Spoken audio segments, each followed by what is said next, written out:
Thank you so much for coming tonight. Thank you, everyone, and thank you very much to Sana for the introduction, and thank you to the DIA for having me here today. I'm delighted to be here with you all. Athens in January is a huge upgrade on Edinburgh in January, and it's just really nice to be here. And as Sana said, this is the fourth of 5 prison project lectures exploring different aspects of incarceration in the ancient Mediterranean. Next month, Matthew Larson will give the final lecture on a late antique Corinthian prison, so you should come to that. And I'm a kind of slightly long-distance part of the prison project over at Edinburgh, where I'm doing my PhD. Although last year I was lucky enough to spend a semester in situ in Copenhagen with the project, which was great.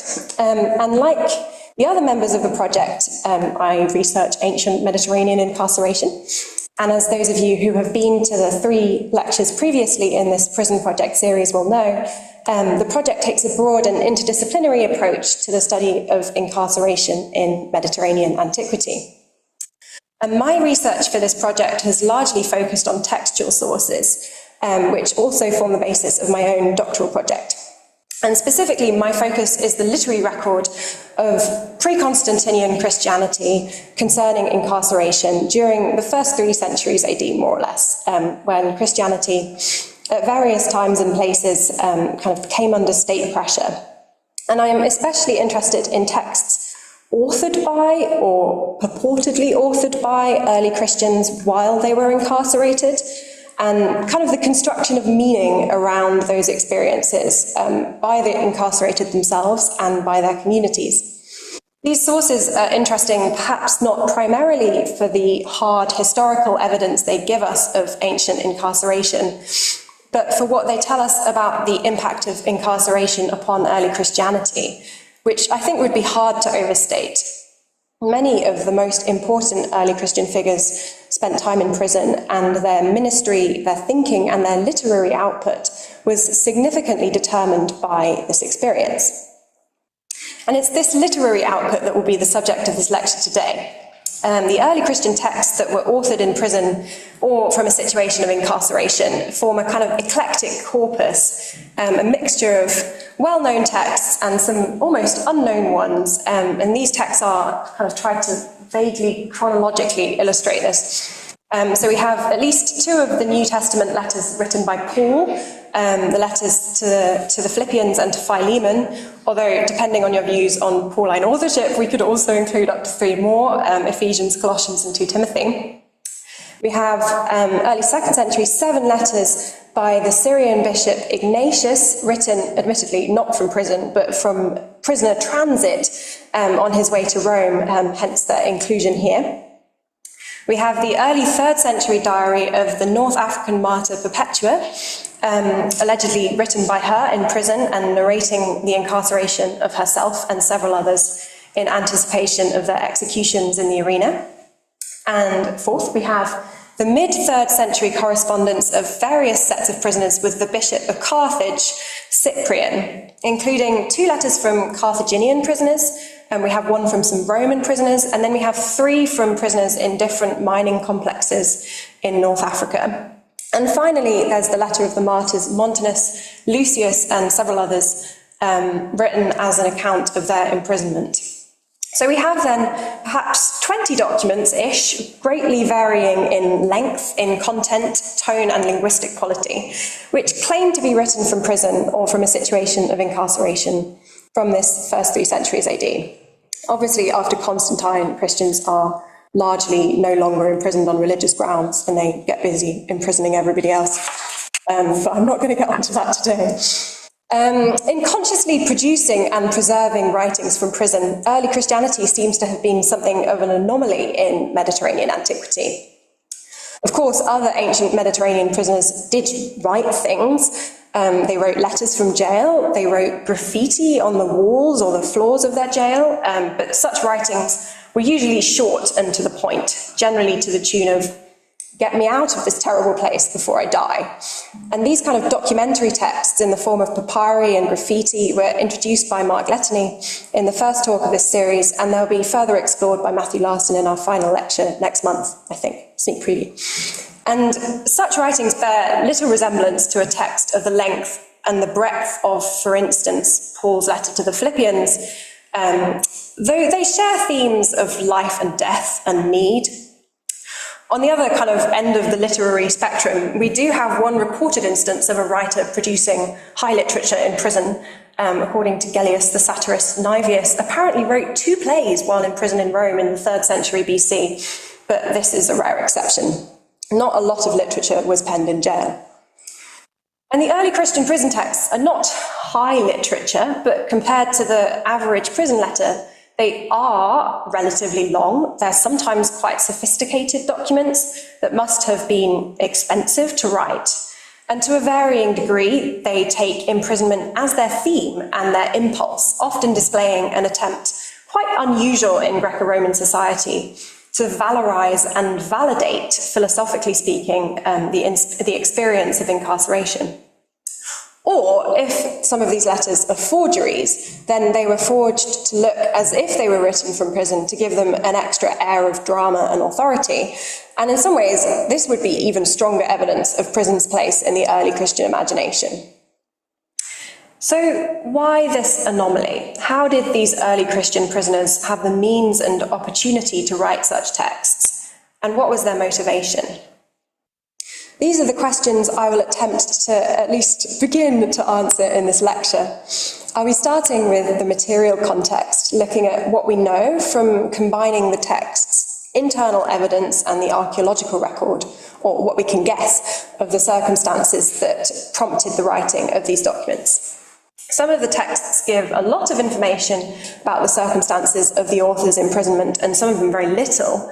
But using examples from some of the ancient prison sites we do know about, we can start to gain some idea of what these carceral settings might have looked like.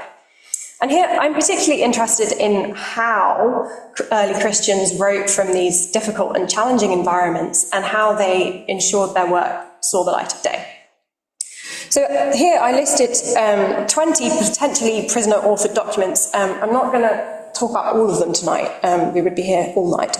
But I am going to make 4 stops on the prison writing road, as it were. So in the sort of vaguely early 60s AD, the letters of Paul, don't hold me to any of these dates. They are kind of illustrative only.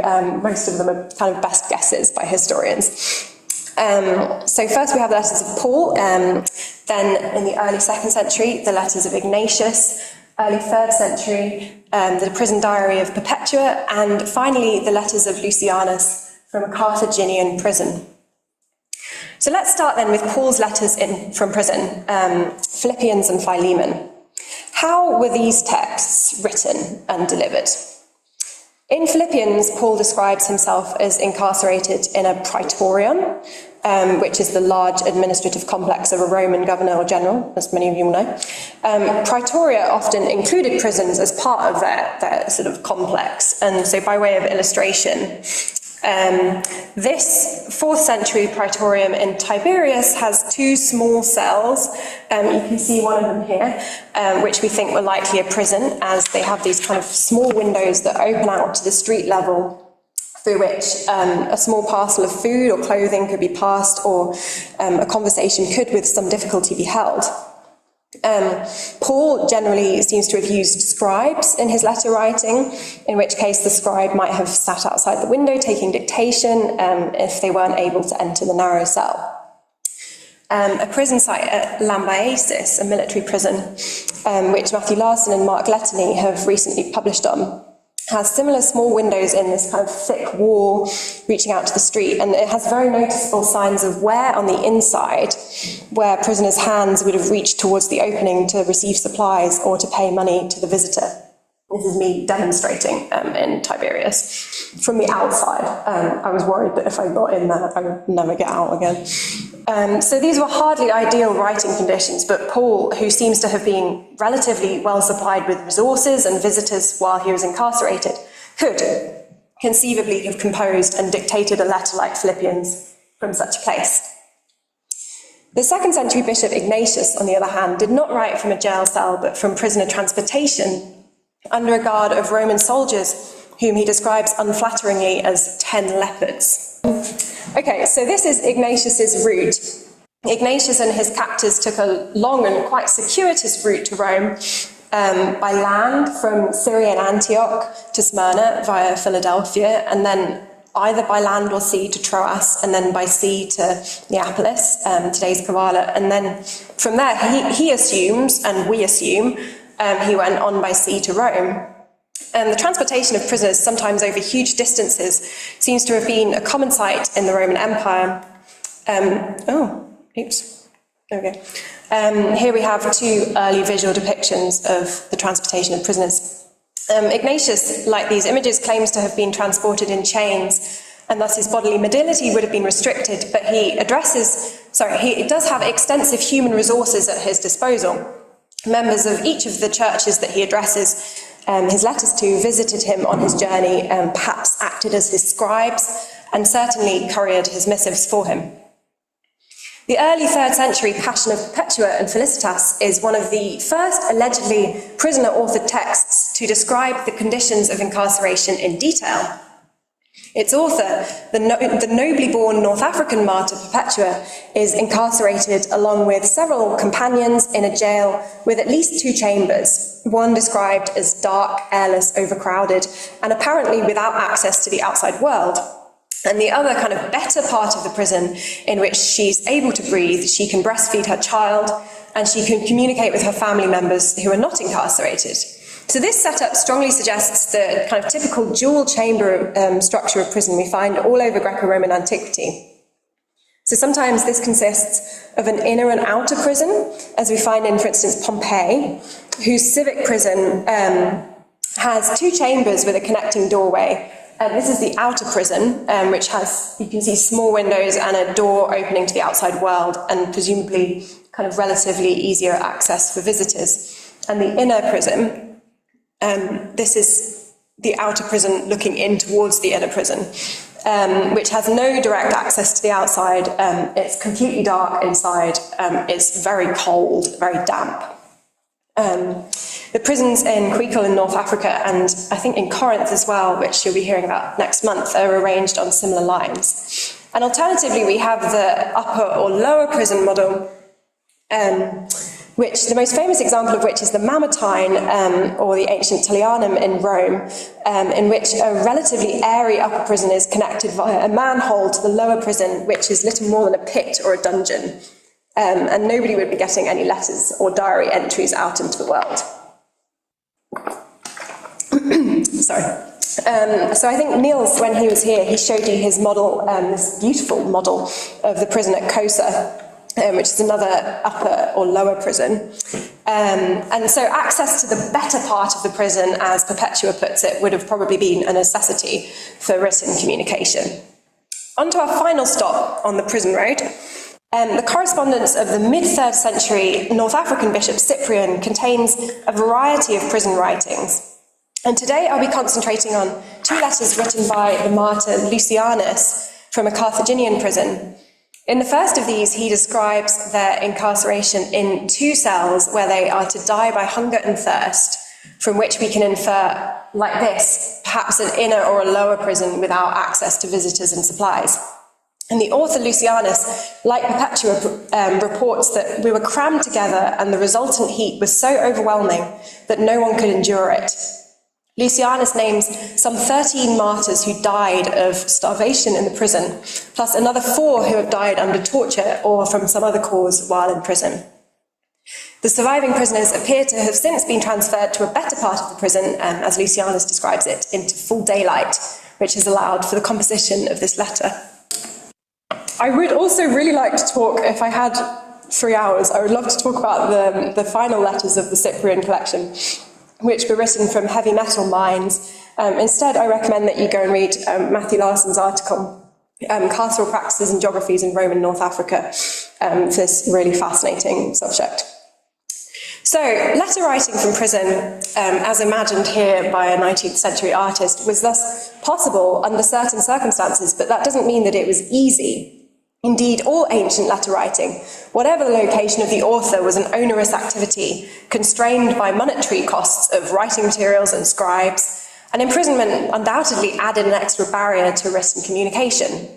I've discussed here kind of the porosities, the holes in the boundaries of ancient prisons, but there's no doubt that writing in prison happened in spite of and not because of the physical circumstances of the author. So the real answer to the question, how then, how did these letters get written? These porosities have to be exploited to the maximum by a highly motivated, organised and moderately well-resourced community committed to the support of the prisoner. And of course, this kind of support of their incarcerated members is in fact what early Christians were famous for. One unsympathetic second century source describes the attentions afforded to an imprisoned Christian leader like this. Every form of attention was shown him, not in any casual way, but with assiduity.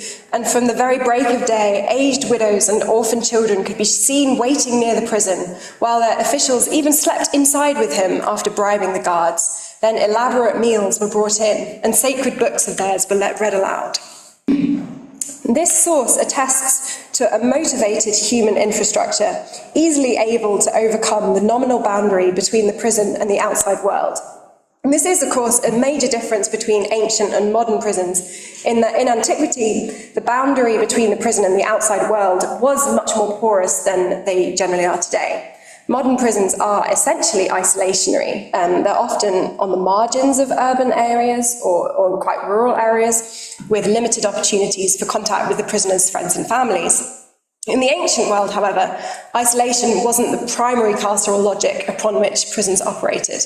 Thus, the channels of communication stood potentially quite wide open if the prisoner had enough support and resources. So, we've thought about how early Christians wrote from prison, and now we turn our attention to why. And I suspect that actually the material circumstances we've just seen, which would have seemed to constrained authorial output, in another sense also, in fact, provided the strongest impulse and motivation, even authorization for early Christians to set pen to paper. So what do I mean by this? The various carceral settings we've just seen examples of above would have looked and felt different in their degrees of cold, damp, crowdedness, and the relative cruelty of their administration. I'm so sorry. I don't normally do this. Okay. All of them, however, were intended to cause suffering. And as you've heard in other lectures in this series, and contrary to some prevailing assumptions, Roman carceral practices were explicitly and designedly punitive. Early Christianity, meanwhile, can be seen as a movement kind of chiefly conceived in response to punitively inflicted carceral suffering, starting with its crucified central figure. And thus, early Christians put a lot of value on these kinds of suffering. This was not in itself unusual. The ancient Greeks and Romans knew how to value violent, inflicted suffering, which, if freely willed, became noble, philosophical, and valorous. On special occasions, they even valued incarcerated suffering, as in the case of, famously, Socrates.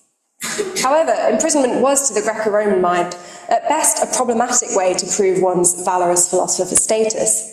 It too closely resembled slavery and the loss of all free will, the loss of the ability to choose even death on one's own terms. The Christians were innovators in this regard, in that they considered imprisonment, if it occurred for the right reasons, as suffering of a special status, perhaps not as good as a martyr's death, admittedly, but pretty good. Those who were imprisoned following a courageous stand before a magistrate or a judge were designated confessors, because they had made a public confession of faith. Theoretically, the term martyr was reserved for those who had actually died, but in reality, prisoners were referred to as martyrs equally commonly in honour of their sufferings to date and their potential impending death, despite the fact that they were still alive. I'll use the terms martyr and confessor fairly interchangeably from here on in, and I'll specify dead martyr when I mean dead martyr, and I kind of prefer prisoner for the living as a more precise term. So the prisoner in early Christianity is a potentially otherwise quite low-status person who is given status in the eyes of their community by virtue of their state-mandated punishment. This accession to status is often what seems to prompt their writing.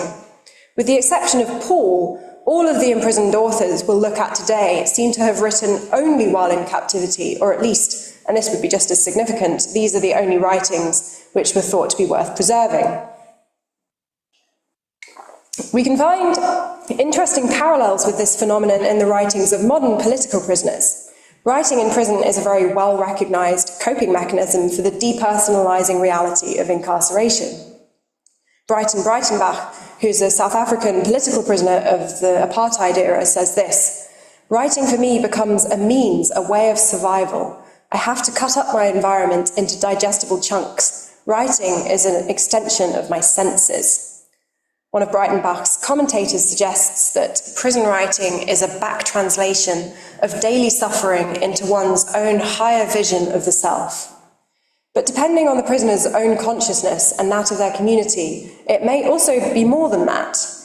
Many modern totalitarian regimes have used imprisonment as a means of silencing dissidents, and in this case, writing, making one's voice heard in the outside world, becomes inherently transgressive, an act of resistance. The political prisoner who finds support in an outside community is likely to find their incarceration is actively lauded and valued by others as proof of bravery and authenticity. For instance, if you go through the replies to Alexei Navalny's last tweets from prison, you'll find quite a lot of this kind of validation, along with quite a lot of vitriol.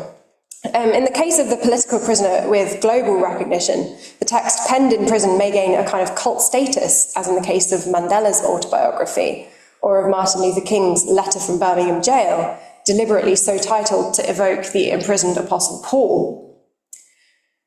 Early Christian prisoners were not famous political dissidents, nor was their incarceration primarily about silencing them. But nonetheless, they gained prestige within their own community by their imprisonment, to the point where they felt privileged, authorized, even socially obligated to write, to document their experiences and to leave a spiritual legacy in textual form. As the authors of the Passion and Montanus and Lucius write in the introduction to their long diary come letter from prison, they say, "Love and a sense of obligation have urged us to write this account, that we might leave to all future brethren a loyal witness of the grandeur of God and the historical record of our labours and our sufferings for the Lord." The early Christian prisoners thus became powerful players in their communities. Their voices were sought out and valued as especially authoritative. As such, they were increasingly drawn into power struggles in which this authority was variously invoked, appropriated, and challenged. The alive and communicating prisoners still had the ability to divert their authority into their own preferred channels, as opposed to the dead and therefore uncommunicative martyr, who no longer had a choice about how their legacy was deployed. Thus, the prisoner was a highly important figure in the early Christian movement, one that shaped the development of Christianity in important ways. And in this next part of the lecture, I want to kind of trace a narrative arc, the rise and the perhaps partial fall of the early Christian prisoner through the first 3 centuries of Christianity, using our 4 historical stops from earlier. Here we are. So let's start again with Paul. Every lecture on Christian prisoners starts with Paul. Paul, unlike the other authors discussed here, is a writer both in and out of prison. He doesn't owe all of his fame and status to his incarceration. But he's not above exploiting his imprisoned status when it suits him. In a letter of appeal to another powerful figure in the mid-1st century church, Philemon, Paul makes his case as a prisoner of Christ Jesus, a Desmios Christou Jesu, unsubtly leveraging his carceral suffering as a badge of authority. Elsewhere in his correspondence with the Christ community in Corinth, Paul includes many more imprisonments as in a list of his credentials, his CV as it were, which marks him out from his rivals. Paul appears to us in 2 Corinthians a defensive and embattled figure, reduced to what we would probably describe as weaponizing his own trauma in an effort to wrest back his much questioned authority over the Corinthian community. Meanwhile, the early 2nd century Syrian bishop Ignatius of Antioch, condemned to death for unknown reasons and transported as a prisoner to Rome for execution in the arena, at least according to him, like Paul, sought to bolster his own authority, and especially the authority of the office of bishop in general, a role not universally respected in Asia Minor at that time. Like Paul, and clearly inspired by Paul, he describes himself as Christ's prisoner, a dedomenos Christou Jesu, in a subtle shift on Paul's desmios language. And he wields this status as a badge of high spiritual merit. Ignatius seems to expect, or perhaps hope, that his readers will impute to him a sort of papal infallibility on account of his chains, which he describes as spiritual pearls. Elsewhere, he equates his bonds with the ability to comprehend celestial secrets, which suggests that his incarceration has unlocked a higher spiritual plane. Sometimes he feels the need to modestly deter such expectations on the part of others. He says, "It is true that even though I am bound in the name, I am not yet complete in Christ Jesus." This language of extraordinarily exalted status on the part of the prisoner of Christ is remarkable, considering that Ignatius is, historically speaking, very early in the tradition of the epistolary Christian prisoner. It suggests, among other things, that Paul's prisoner of Christ language has already made a deep impression on the early Christian imagination. Ignatius's creative appropriation and expansion of this language is a powerful testimony to the status of the Christian prisoner in the early 2nd century, especially the Christian prisoner who is already a socially important figure within the community. In Ignatius and Paul, then, we see the leveraging of imprisonment by prisoners to bolster a contested but pre-existent authority. By the turn of the 3rd century, however, we find the authoritative prisoner not just at the top, but on all rungs of the church hierarchy. As pressure on early Christian communities increased, albeit in a patchy and localized manner, so did the number of Christian prisoners from all social and clerical ranks. By the early 3rd century, the authority of the prisoner had developed a vocabulary and hierarchy of its own, which existed in parallel to, and sometimes in opposition to, the ordained clergy. Indeed, the 3rd century apostolic tradition attributed to Hippolytus states that on a confessor, if he has been in bonds for the name of the Lord, hands shall not be laid for the diaconate or the presbyterate, for he has the honour of the presbyterate by his confession. In other words, the very circumstance of imprisonment was considered its own form of ordination to church leadership, at least to the rank of presbyter. They were kind of the middle management of the church, above deacons but below bishops. And in some cases, prisoners seem to have offered spiritual refuge to those at the margins of the official church. In a letter written to Christian prisoners sometime at the turn of the 2nd and 3rd centuries, the apologist Tertullian acknowledges this pastoral role. Some, he says, not able to find this peace in the church have been used to seek it from the imprisoned martyrs, and so you ought to have peace dwelling with you, and to cherish it and to guard it, that you may be able perhaps to bestow it upon others. So here we see this kind of para-clerical role of the imprisoned in action, operating in ways that replicate and even exceed the spiritual remit of those who are formally ordained. In his letter to the martyrs, Tertullian appears to offer, if slightly doubtfully, his approbation of these practices. But elsewhere, he offers a much more critical view. So this is on modesty. He says, "No sooner has anyone put on the bonds, moreover, which in the nominal custody now in vogue are soft ones, than adulterers beset him, fornicators gain access to him, instantly prayers echo around him, instantly pools of tears from the eyes of all the polluted surround him, nor are there any who are more diligent in purchasing entrance to the prison than they who have lost the fellowship of the church." Here, Tertullian derides not only those who seek forgiveness and restoration from the alternative clergy of the prisoners, but also the prisoners themselves. Significantly, Tertullian aims his attack at their claims to carceral suffering, describing their bonds as soft and their custody as nominal. By undermining the trauma of imprisonment, Tertullian undercuts the authority of those who experience it. As very often with Tertullian's rhetorical excesses, it's hard to know how seriously to take either his picture of the beneficent prisoner-martyr graciously extending reconciliation from the extremes of hardship, or his caricature of the decadent prisoner who hubristically assumes a paraclerical role, surrounding him or herself with grateful outcasts. But they are striking images nonetheless, and in some ways apparently borne out by what follows later. First, though, in the early 3rd century Passion of Perpetua, nearly contemporary with the letter to the martyrs, we see a quite different expression of the confessor's authority. Perpetua, who, when she enters prison, is only a catechumen, someone undergoing initiation into the church ahead of baptism, does not assume any clerical status on the basis of her imprisonment. However, upon her incarceration, we see her confidently assuming a spiritual authority that is also recognized by others. In this exchange with one of her brothers, we see this dynamic clearly.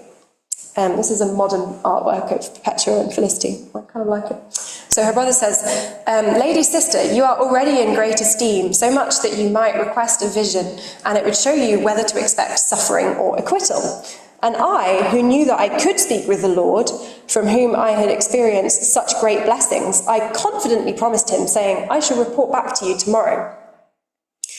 Emboldened by her status as Christ's willing prisoner, Perpetua asks for and receives multiple visions in which she is not only shown her own fate and that of her fellow prisoners, which is death, unsurprisingly, through glorious martyrdom, but she is shown and able to alter the fate of another of her brothers, who died in childhood many years previously.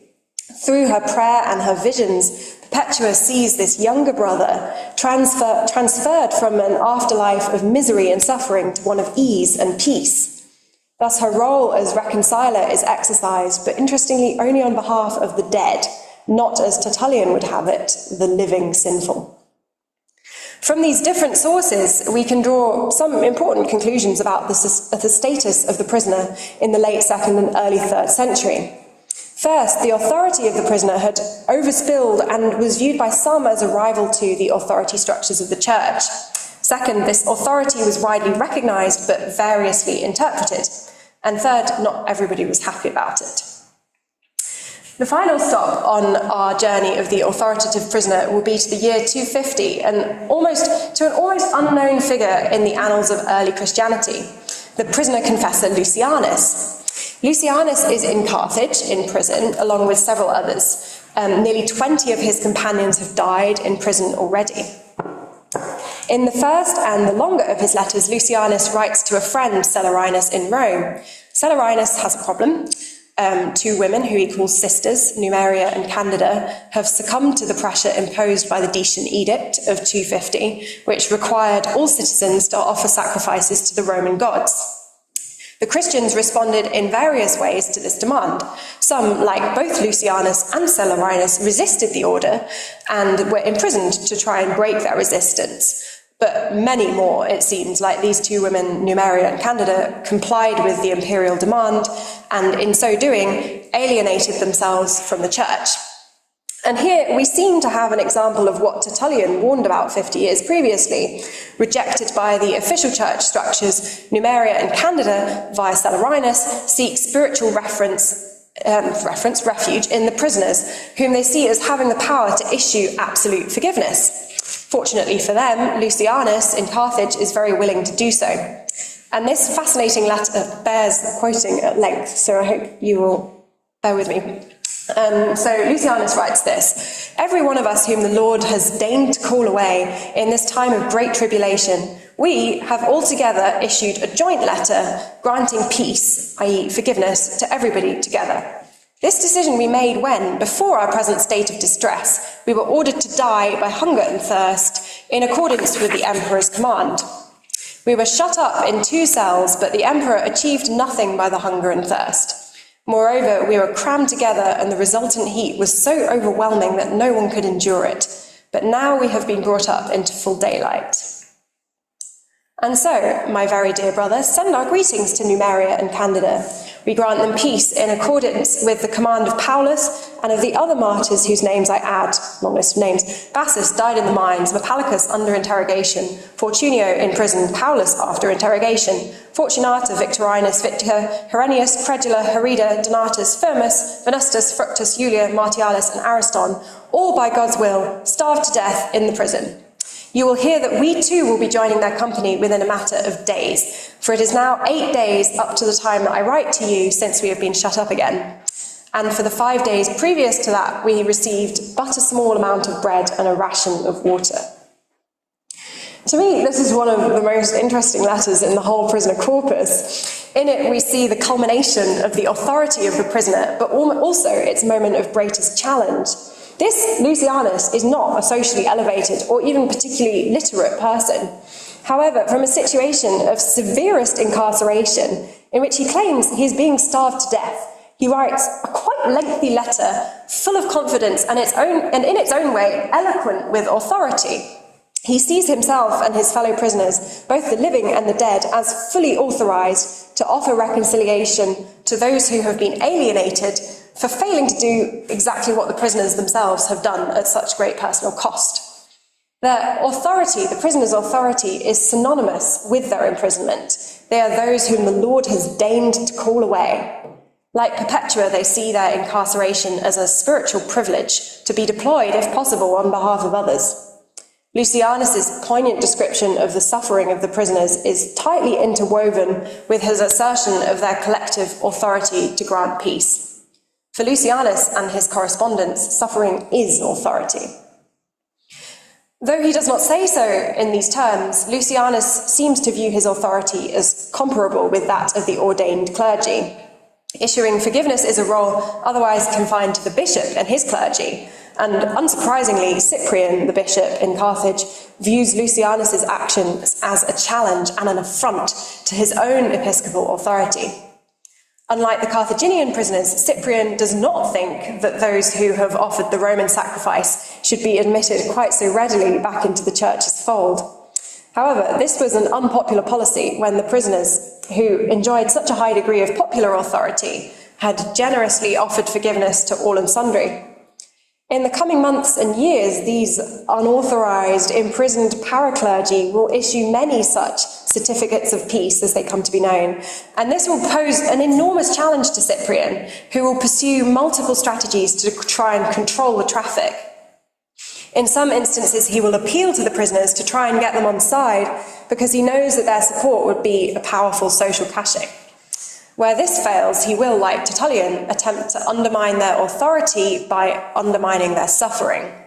In one rather bitter letter to his own clergy, he describes the torture of the prisoners in jail, far from being a badge of spiritual attainment, rather as God's punishment for their immodest and insolent vainglory in their confession.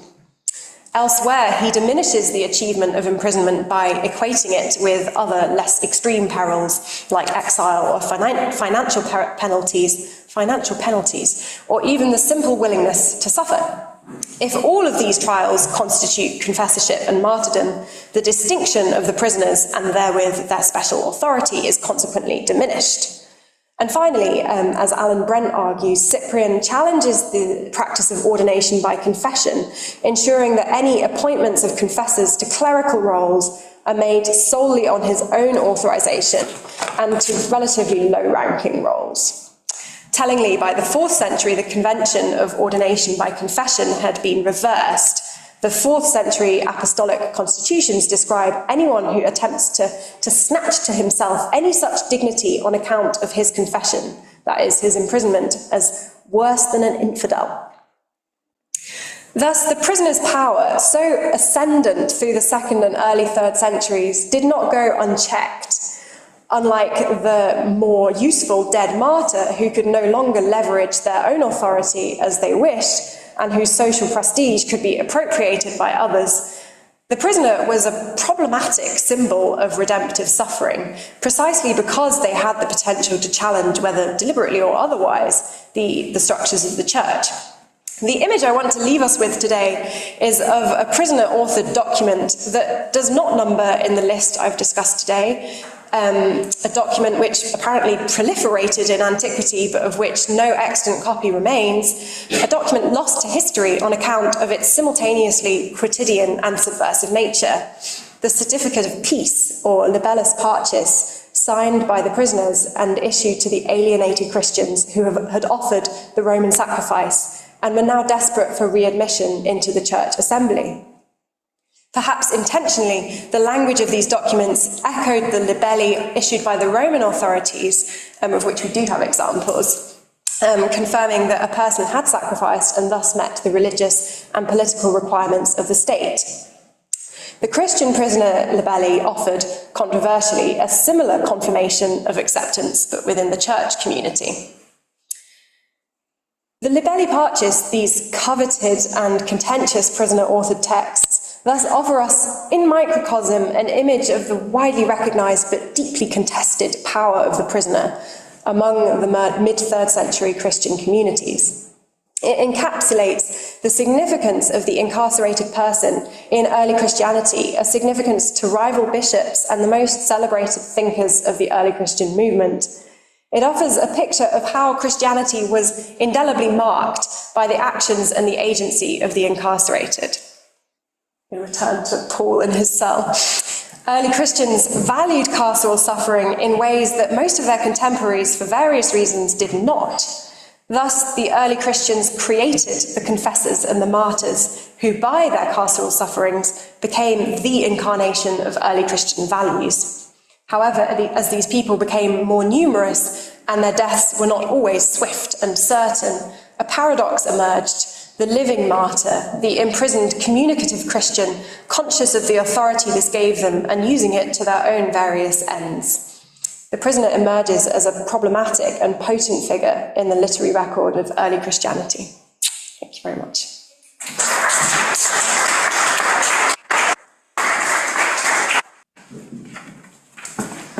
Thank you, Naomi, for this illuminating and informative lecture. You vividly showed the conditions under which these texts were written or dedicated to a scribe sitting outside the window. And you explained how community's support was instrumental for maintaining a prisoner and allowing him writing in prison. They provided necessary supplies and disseminating the writings. Then you showed the very imprisonment being bestowing special status on the prisoner as a Christian community. Given, of course, that the imprisoned was persecuted for his faith and not for a petty crime. It is fascinating to see how much spiritual power had been bestowed upon the prisoners despite their sometimes very low position in the church hierarchy, and how their new status posed a threat to the Christian establishment. You showed us how imprisonment played a significant role in early Christian communities. As we've heard, Christian prison literature was very prolific, and imprisonment features prominently in early Christian hagiographies, especially those connected to the persecutions. Could you say a few words on the role of the imprisonment and prison writings in the late 3rd and early 4th centuries? For me, as an archaeologist studying the Christianization of Thessaloniki, the most important saint is not St. Paul for once, but St. Demetrius.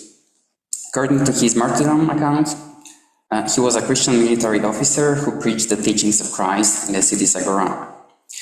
His activities did not go unnoticed by the anti-Christian emperor Galerius, who ordered his arrest.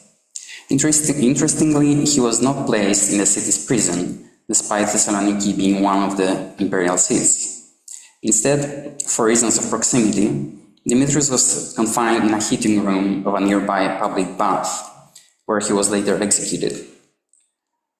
According to the written record, local Christians buried him at the site and built a shrine, which was eventually replaced by a large basilica dedicated to his memory. Many modern archaeologists, based on the account of the martyrdom, attempted to identify the topographical features listed in the text, including the bath in which the saint was allegedly confined. This brings me to an important methodological question. To what extent can archaeologists rely on hagiographies and historical sources more broadly? Can we, as archaeologists, treat these texts as accurate descriptions of historical reality and topography? Let me illustrate this also with the well-known case of St. Paul and Silas. According to the Acts of the Apostles, they were accused of causing disturbance, flogged, and imprisoned in Philippi, Macedonia. Modern-day visitors to Philippi's archaeological site will encounter a ruined stone building labeled as the prison of St. Paul. In some publications, one may find a clarification that the building is traditionally identified as the prison of St. Paul. However, this tradition is by no means continuous and dating back to antiquity, but it may be traced to the year 1878, and one man, a Greek consul in Kavala named Matargas, he saw some Byzantine wall paintings in a newly excavated building in Philippi, and identified them as the iconographical cycle of the Apostle Paul. Despite the bad state of preservation of the frescoes, he claimed that he recognized the scenes of the arrest of the apostles, their flagellation, and the opening of the prison gates. Hence, the structure was regarded as the place where Paul and Silas were imprisoned. The frescoes have faded almost completely shortly after, and the interpretation of their iconography was never confirmed by any scholar. Moreover, a subsequent architectural analysis shown that the building was a Roman cistern converted to a chapel around the 10th century. While we cannot say for certain whether a local tradition informed the building's later use as a chapel, the influence of textual sources on archaeological interpretation is crystal clear. Excuse me, this archaeological detour. I know you're not archaeologists, but I'm interested in your opinion on this. In your lecture, you explained the motivations behind Christians writing in prison. Could you explain a bit on the practicalities of this? I know you mentioned a lot of that, but the now famous graffiti from the late antique prison in Corinth, or a clear proof of quite widespread literacy among the inmates. But are there any estimations of how many Christians or prisoners in general would be literate and able to write? How can we tell if they used a scribe or not? Because you mentioned that. And do we have any authentic documents believed to have been written by the hand of an imprisoned individual, or are they all preserved as copies in later manuscripts? Prisoners' personal accounts and experiences are undoubtedly crucial to the understanding of the phenomenon of incarceration, and it's very fortunate that we have sources for this. However, from an archaeologist's point of view, the physical aspect of prisons described in these texts is very important. Can these literary sources be used to help reconstruct the physical structures of ancient prisons? And if so, do the descriptions reveal any patterns or similarities across different prisons? Are the ad hoc jails, such as the one in which St. Demetrius was locked up, popular, or were Christians more often imprisoned in proper dungeons? You illustrated most of your presentation with the archaeological evidence, so I'm interested in if you can illustrate the archaeological evidence with the working record. So, the floor is yours. Thank you.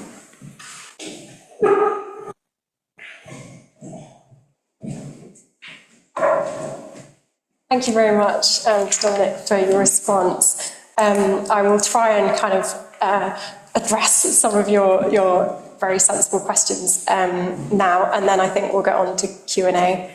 Yes, great, cool. So you started with St. Demetrius in Thessaloniki, which I was lucky enough to visit last summer, so I do know what you're talking about. As legend has it, he's imprisoned in a public bath. And this, I would say there's, I'm going to caveat this by saying that I'm not an archaeologist, and there are other members of the Prison Project who would be able to give you a better answer to this than I will. But as I understand it, the use of ad hoc jails is actually very widespread. And I think next month you're going to be hearing about a series of shops that were later converted into jails. I'm looking at Evan, is that right? Yeah, great. And so actually it's very common for other structures, including cisterns, and other not very prison-like things necessarily to be kind of appropriated and used as prisons. So why not, really? You asked to what extent can archaeology rely on these texts. Again, I'm not an archaeologist, but I would say don't rely on any of these texts. I would say use them as kind of suggestive and fascinating kind of illustrations and indications of the prison in the imagination of early peoples, which is invaluable in its own right. But for instance, the prison in Philippi that you mentioned, the kind of traditional, the prison in quotation marks, the traditional site of Paul and Silas's incarceration as in Acts 16. Yes, you are correct in that it was a cistern and probably not a prison. Although, as we've just said, cisterns did get used as prisons. So who knows? Maybe it was used as a prison, but I wouldn't lean on that heavily. But what I think is interesting about texts like the Book of Acts is the kind of the other details they give us, right? So in Acts 16, the author tells us that Paul and Silas were incarcerated in the inner prison. And as we've seen, we have loads of examples of jails with inner and outer prisons, and the inner prison is considered to be more secure. It's a more extreme punishment. It's kind of it's an extra carceral level up from the outer prison. So that is interesting. That's a useful detail that the author of Acts gives us as a kind of attestation to the use of inner prison for prisoners who are considered dangerous or problematic or just need extra punishment. So those are the kind of details I would be looking for from an archaeological perspective in the early Christian texts. I hope that sort of answers your question. And then you asked about, the kind of practicalities of writing from prison, and do we have any estimations of early Christian prisoner literacy? No, is the short answer to that question. At least I don't have any. I think there is increasing evidence that literacy was maybe more widespread in the Greco-Roman world than was previously thought, and particularly among kind of slaves and quite low status people potentially. And I think a letter like Lucianus's letter, I mean, this is seriously ungrammatical Latin, so that is in itself quite interesting evidence of a non-literary person using language effectively to communicate. So that's that. I don't really have any kind of more guesses on that front. We do not, to my knowledge, have any originals of any of these texts, which is a shame. I think it's interesting, it's something I've been reflecting on, that the kind of prisoner-authored document, then as now, has this kind of mystique and, extra air of authenticity for having been kind of penned in jail. But the irony of that is that these texts had such high status that they were then copied ad infinitum, and now we don't have any of those original documents. In the last part of the lecture, I suggested we kind of speculate on this libellus, which was penned by the prisoner's own hand, but we don't have any extant copies of that. And then last thing, I'm just reading my notes. You said something about ad hoc jails. Oh yeah, what evidence do we have of early Christians in ad hoc jails? Was that the question? Yeah, yes, but we do have various sources that also attest to kind of, I mean, Ignatius, is not in a kind of classic prison. He's on the road, he's under guard. And I think when we think about ancient incarceration, sometimes we maybe need to get away from the kind of specific structure that we have in mind and more towards a kind of set of practices. which aren't necessarily tied to a kind of particular architectural phenomenon. There's a kind of a late 3rd century or early 4th century martyrdom of Shmona and Guria, where they're imprisoned in an inn, just like on the side of a road, because that's where they are and that's what's convenient. So I think the use of ad hoc jails, I think you'd find more examples. If you gave me half an hour and a laptop, I'd probably be able to come up with some more. But yeah, I think we do see that quite commonly.